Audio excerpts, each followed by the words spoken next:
Welcome to start class 7th history chapter number 3rd, that is the Delhi Sultan. In chapter 2 we saw many regions like the Kaveri Delta became the center of the large kingdom.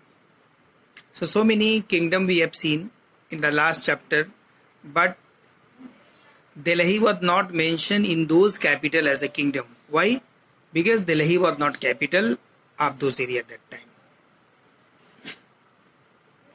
So Delhi became the first capital of a kingdom under Tomar Rajput. Under the Tomar Rajput, who were defeated in the middle of the 12th century. This Tomar were defeated in 12th century by the Chauhan, Chahmanaz and Chauhan of Ajmer. It was under the Tomaraj and Chauhan that Delhi became an important commercial center. Delhi became a commercial and business center during the time of Tomar and Chauhan. Many rich Jain religion merchants lived in the city and constructed several temples. They constructed several temples and coined mints there that were called Delhi Wal, and that coins were much circulated. Nicely circulated. The transformation of Delhi into a capital that controlled vast area of the subcontinent started with the foundation of Delhi Sultanate. During the Delhi Sultanate, Delhi became vast and it became controlling area for the kingdom. Means it became the capital. During 13th century. Take a look at the table 1 again and identify 5 dynasties that together made the Delhi Sultanate. And 5 dynasties which make the Delhi Sultanate strong. Those were Salab dynasty, Khilji dynasty, Tughlaq dynasty, Sayyid dynasty, Lodi dynasty. Delhi Sultanate built many cities in the area that we know now as Delhi.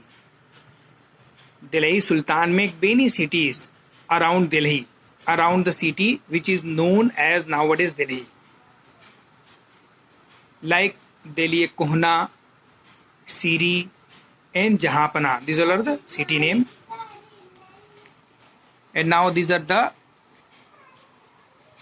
dynasties of the Delhi Sultanate which make the Delhi very powerful. So number 1 is early Turkish ruler means Salab dynasty, Khilji dynasty, Tughlaq dynasty, Sayyid dynasty and Lodi dynasty. Finding out about Delhi Sultan. How we came to know about Delhi Sultan. हमें दिल्ली सुल्तान के बारे में कैसे मालूम हुआ, क्या क्या sources हैं उसको जानने के लिए.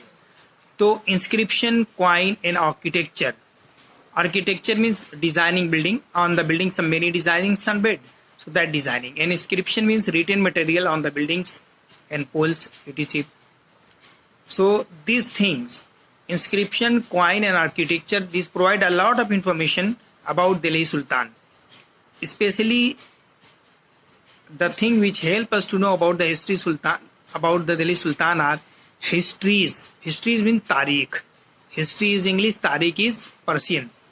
Tawarikh is its plural. These all the things, these all the books were written in Persian. Tariq were written in Persian.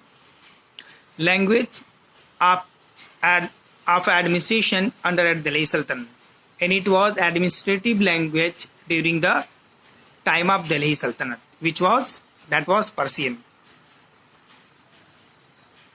The author of Tawarikh, the people those who used to write history, were learned. Learned means they were educated. Secretariat, administrator, they knew how to administrate. They were expert in administration. They were poet, courtier, who both recounted event and advised ruler. They advised ruler on governance, how to take care, emphasizing, give pressure, the importance of just rule. Keep the following additional detail in the mind, that author of Tawarikh live in cities. The author of the Tawarikh is especially live in mainly cities like Delhi, and they often wrote their historian of Sultan in the hope of rich reward. They especially write the book, the histories, why? To get reward and give from the king's side. These author advise ruler. Sometimes they advise ruler on the need to preserve an ideal social order based on birthright. They advise the king to support the birthright and gender distinction. Birthright means if a person is son of king, then he will become king. Like this, it is his birthright to become king. So means special offers, special prestiges, and special facilities by the birth which they get.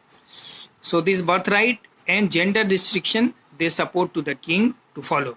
Gender restriction means if the male and female both children are there for the king, so they will support to make the boy as a king, not girl as a queen. Means they will favor the gender.